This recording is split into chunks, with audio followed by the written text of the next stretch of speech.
All right, guys, so to get the motor back in, there's the one bolt right here on top of the trans side. And then what we did was we put on the 3 motor mount bolts on the top, 1, 2, 3, so that it was holding onto the motor. And then we kind of rested it on this wall right here. So we swung the whole thing in, got it rested up on that wall. And then we had this side kind of drooping down on the chain over there. And so what we did was just scoot it underneath that crash bar, because you won't quite clear this if it's too high. So you want to make sure the whole thing's kind of tilted like this on the chain. That'll make it easy. And then we swung it under there and used the floor jack right over there to just pull that trans up, and then just wiggled it in place while we had it resting over here, still on the chain. But then we got this one started, and then started those two, these bottom 2 right here, and then got it all tightened up. So putting the actual motor back in was pretty easy. I didn't have the rear motor mount on this time, so it was pretty cake. And then I just got the correct size throttle body bolts. Everything's grade 8 from the hardware store, because this had the long spacer bolts on there. So I got the correct size for that, and plugged in the throttle body right on the rear here. This is one of the ones that goes to the oil cooler right here. And the other one's coming all the way from the back there for the oil cooler that we just left. Okay, so the top bolt here is a 13 mil. The bottom one's a 10 mil. This is also a 13 mil. Underneath this, for the radiator cap, I had left the bolt in here because I try to transfer everything over when I take it apart, and then just put bolts back in. That's looking good. I've got the front hose all the way on, and the rear one with the clamps. If these clamps are in the way, just pull the hose off, turn them to where you can get in there. And I will tell you that this is the most helpful part of this whole motor swap that I would buy, or the most helpful tool. And these are super helpful for getting those lines off. I lied. So this is gonna go back on right here on the battery box. Sorry for the bad camera work here. This actually threads right on here. I almost forgot, but yeah, that's how you get power from your battery here. So yeah, we'll tighten that up, and that's that whole harness piece right there that we were trying to mess with. So okay, so for reconnecting these trans lines, you just got to pull this clip back out, which we put in. Make sure it doesn't go flying because it wants to. I found these little flat heads right here, nice for getting in there and popping that right out. And then this is the first line you're going to want to do, so it fits right in this little grommet here. We had that just dangling around. We're going to have to bleed the clutch. That goes first because it goes underneath this clutch line right here. So this clutch line with the black tab on the end goes right on here, and it's going to go right into its receptacle in the rear. So first do the clutch line, then do this shift linkage piece right here, and then the last one we're going to do is going to go on the top, and it just sits right in this little grommet. You got to pull the collar back, and you'll see it kind of, these collars can be a little bit of a pain in the butt, but there we go. So you pull the collar back and it'll slip down in that channel, and then from there we're just gonna clip it right on. So that's it for that. Okay, so next we got this big goofy line that we were just looking at with all the connections on the ends. So I had to cut that donut I pointed out off, and you can see there's a little tab on the back here, a little metal tab that this whole thing rides on. So I just cut the old one off, and then this slipped right on. So that leaves a plug right up top here, which we were looking for earlier. That plugs right in, hypothetically. Yeah, oh, look at that, it even clicked. And then on the rear here, so this whole piece comes back behind here, down to this little thing that's sticking up this little hard line here. So you just gotta pull this clip back, and it likes to go flying out, so be careful, because these things love to just go shooting off to the moon. But then you push it down until it clicks. So once you have this seated out here, you push this whole line down until it clicks on here, and then we're just gonna clip that in, and that line is secure. And then there's actually little plastic grommets from the LKQ motor that are still here, or I might have swapped them over earlier, I can't remember. So I'm just gonna clip that in.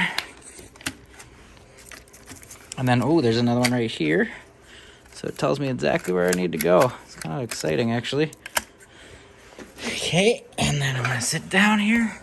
And then same thing, I've got this clip popped open right now. So we're just gonna finagle it right in here on this little lip. Oh, look at that, snapped right in, and then just push that in. And that piece is secure. So you're curious where your O2 sensor wires are? Well, we're gonna follow this right back, right here to where these say O2. And I just wrapped it around both because they're both different plugins.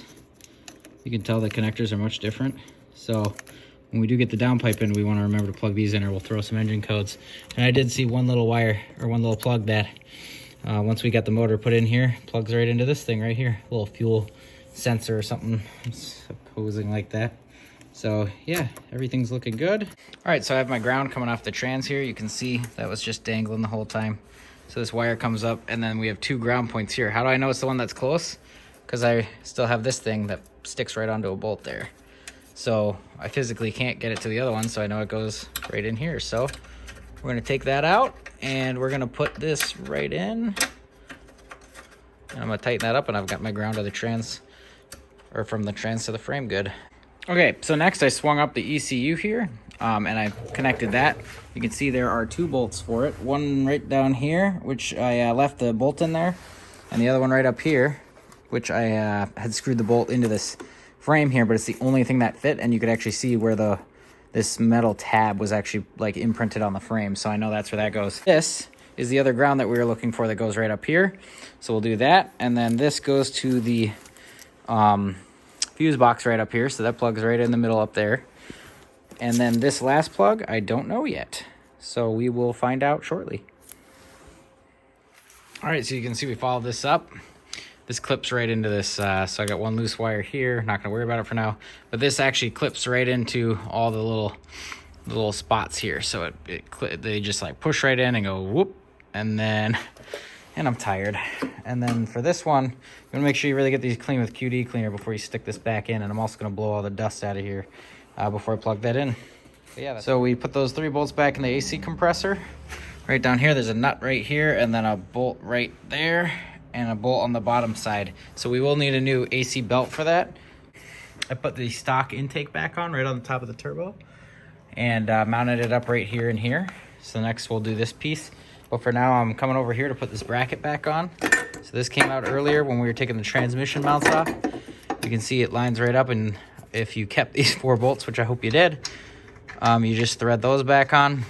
Okay, so just the 3 bolts I talked about, 10 mils that go in, hold the battery box in, and then I just pop this back in. There's one little ridge back here that it just pops into, and then another one on the side right here. All right, my mistake. This goes right on the bottom here, and then just pull the clamp up. You can see there's little stops there for it, so you can only go so far. And then we're just gonna clamp it right back in place. All right, so I connected up this part of the intake right here. Okay, so then we just got this pipe on. This is the one that snaps into the upper radiator. And then don't forget these clips once we get these in. So for now, I'm just gonna stick it in there so I don't lose it. However I can manage to do that. All right, guys, so we just reinstalled the rear motor mount back there. There's 100 videos on how to do that, and I showed you how to take it out more or less, or maybe I didn't. But yeah, just look up any Focus ST rear motor mount video and you have it. Now this axle was harder to get in. We just got the other one in. No problem. It slipped right up to the axle shaft on the other side, so we put that all back together. So this is the front driver's side, and this is the shorter one, just in case you can't remember. So this has that little C-clip or circlip in the end of it, and you really got to wrestle it in there. But I mean, I just crawled under here on my back, put 2 hands on it, and moved it around really good, and it did pop back in there. But once you get it, then you just make sure the splines are mated up. Of course, now it's being a bitch. All right, so you can see I put the jack right below the radiator support here. Get these lined up as close as you can. Obviously, when I tighten those up, it'll push up into those. So I got those in place. And then right below here are the, oops, sorry for my hand in the way there, are the bolts that line up. There's 2, just put 2 in each side. They're 10 mils. Get those lined up, screwed in so that you have the radiator actually being held up. Here's one of the lines, the little clips pop in right here on the right side. And then the top side right here for those clips. So don't lose those when you take them apart. Okay, so how do you know the upper radiator support's lined up? Well, this will push all the way back until it's flush with that. I want to check the 2 side bolts that we're going to put back in. Same thing on this side. Now that one is a little tighter, but it pushes up. And then the other way you know is by pushing these bolts. So these are the first ones I'm putting in right here, these big long ones. Now, don't just sit here trying to thread them all day. You have to actually shimmy them until they sit in there, and then you can thread them in. Top of the reservoir here. Okay, so this piece goes right down here, clips into that. This piece clips in here, just like so.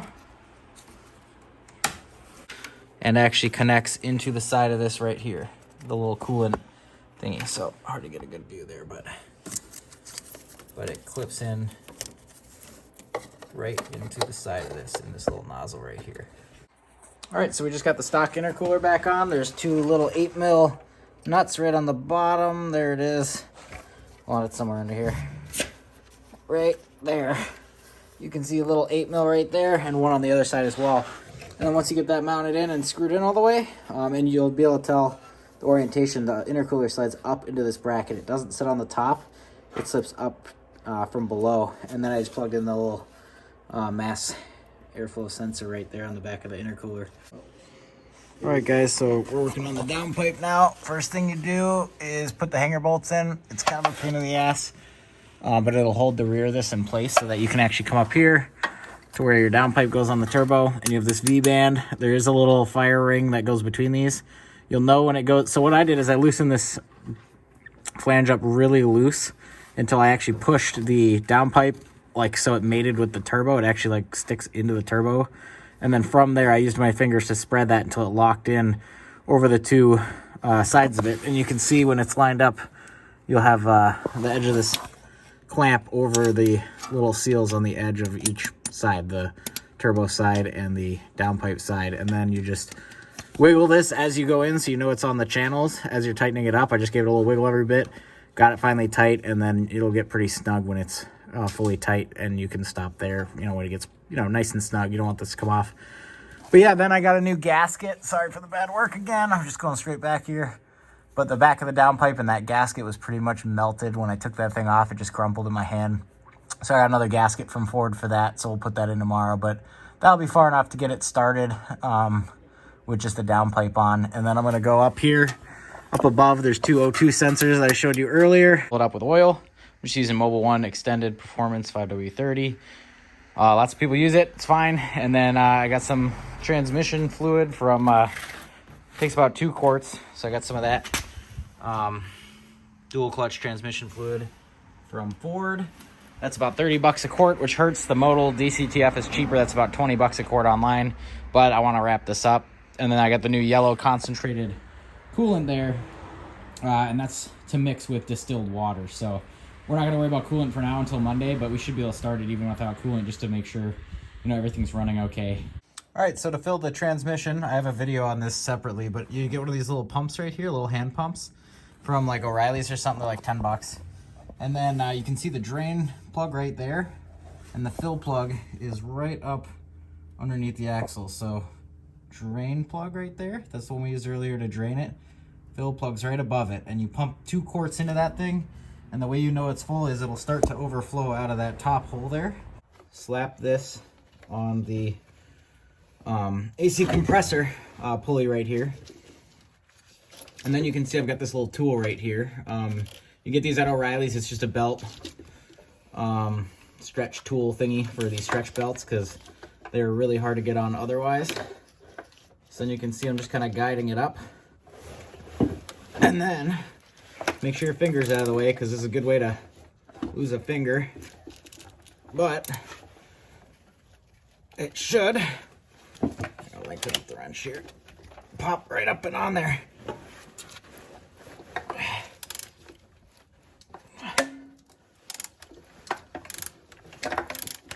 There we go.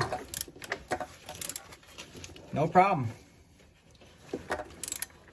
And now we've got our AC belt on, and now I'm just making sure that it's actually sitting all the way in the track, which it actually looks a little bit off down here. So I'm kind of just doing the same thing to get it sitting in the right spot. Make sure you watch your fingers in here. Now it's in the right spot. Okay. Yeah, you'll be able to see it sits flush in these channels right here. Now when you're putting these belts on, there's 2 tracks, obviously the main belt right here, the accessory belt, and then your AC belt. We're making sure we put it on the outside. Now I cut the old belt. It was really old, but you can actually use the other side of this kit, or you could really just use, it's kind of the same thing as this little wedge, except it pops the belt off. And that comes with that little kit I rented from O'Reilly. So that's how you get the AC belt back on. And I just used, I didn't have a big enough metric size socket here, so I used a 13/16 for the the crankshaft bolt here to turn that. So that's all you need. That and a wrench and a little willpower and one of these little wedge tools really helps. So okay, so now I had to put the windshield tank back on now that I got the belt in. So I wanted to leave this out of the way until I finish the belt right behind it, just to give myself more room. A little 10 mil here, another little 10 mil back here, right there. And then we're just gonna reverse everything we did. You'll see I left all this stuff plugged in one piece here. So this little nozzle goes right in the receptacle here. We're just gonna push that in, nothing fancy about it. So we're gonna make sure that's seated all the way in, which it is.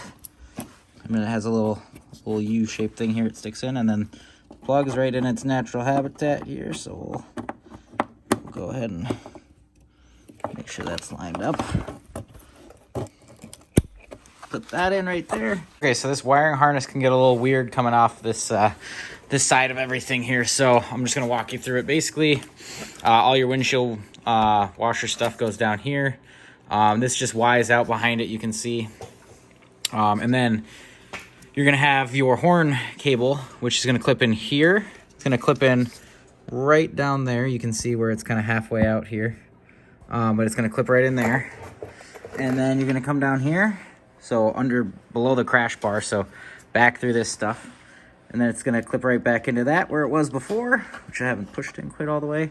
And then it'll wrap around and plug into the horn right there. And your horn will kind of orient like that. There's just the one bolt we took out before that I just took a big extension, set the bolt on the end, just lined it up, put it up in there, tightened it, no problem. And then this next cable comes up here, clips into that.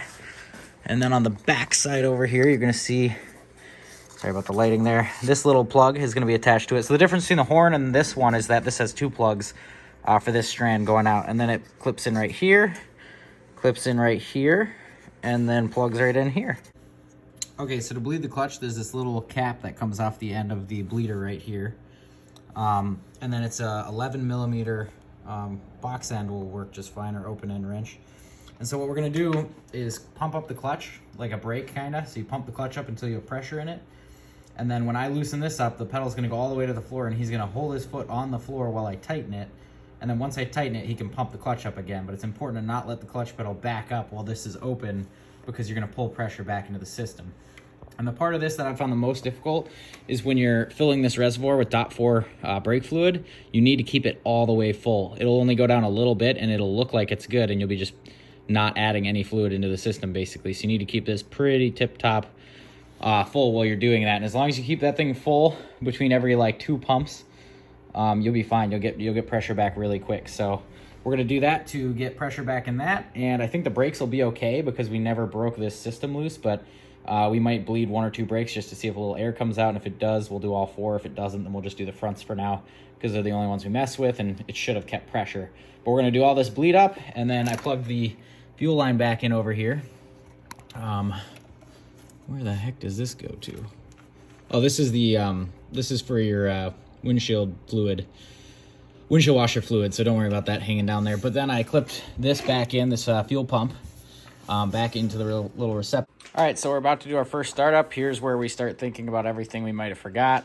I plugged the MAF sensor in just so it doesn't throw the code while we try to start it for the first time, but overall we're just gonna get it started enough to see it idle and pretty much, you know, that it smooths out a little bit. Okay, so we're getting ready to do our first start. I cleared all the little codes of, hey, your windshield washer is not plugged in or it's low, your headlights are out and all that stuff. So now I'm gonna push the clutch and the gas pedal all the way to the floor, and I'm gonna hit the start button, and the goal is to get that oil light on the top left here to go out. So we're just gonna let it cycle for a minute. Ready?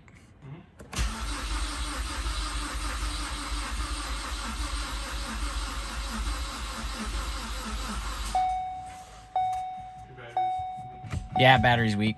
All right, first start was a success. What we ended up having to do, the battery was fried, so I couldn't start it up again to just let more oil cycle through. So what I did was I held the gas pedal and the clutch for 3 full. I let it just run itself for 3 full cycles without starting because I had both those pedals all the way to the floor. And that way it cycled oil through. And then the oil light didn't go off, just like it did the last time when we did the RS. But I ended up starting it, oil light went right out. I mean, that's a risk you can take if you want. I was pretty confident we wouldn't have any issues. It's a 60,000 mile motor.